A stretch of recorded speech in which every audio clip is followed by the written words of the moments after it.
Hello దోస్తులు, ఇలా చేసిన భద్రకాళి ట్యాంక్ బండ్.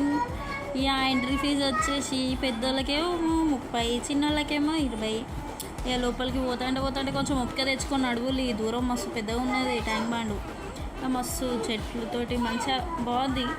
ఇక వెదర్ సంగతికి వస్తేనా మంచిగా కూల్గా మస్తు ఉన్నది. మంది లేరు. మా పిల్లలు అయితే ఫుల్గా ఎంజాయ్ చేసారు. మీరు కూడా పోతే ఎంజాయ్ చేస్తారు, మీ పిల్లలు కూడా ఎంజాయ్ చేస్తారు. అందులో తినడానికి ఫుడ్ కోర్ట్ కూడా ఉంది. ఒకసారి ట్రై చేయండి. మేమైతే ట్రై చేయలేదు, మీరైతే ట్రై చేయండి. ఇక కార్ రైడ్ సంగతికి వస్తే అది 50 రూపాయలే ఒక్క రౌండ్. మంచిగా ఉంటుంది. కానీ ఇద్దరు పిల్లల్ని కూర్చోబెట్టుకోవడం వాడు ముందే చెప్తున్నా, ఇద్దరిని కూర్చోబెట్టుకుంటే ఎక్స్ట్రా మనీ వేయాలంటే వాడు. ఓకే, కూల్ వెదర్లో మంచిగా వేడివేడిగా ఏమన్నా తిని వెళ్ళిరండి. మంచిగా ఉన్నది చూడడానికి. ఇక మేము వెళ్ళి వచ్చేసరికి ఫుల్ వర్షం పడ్డది.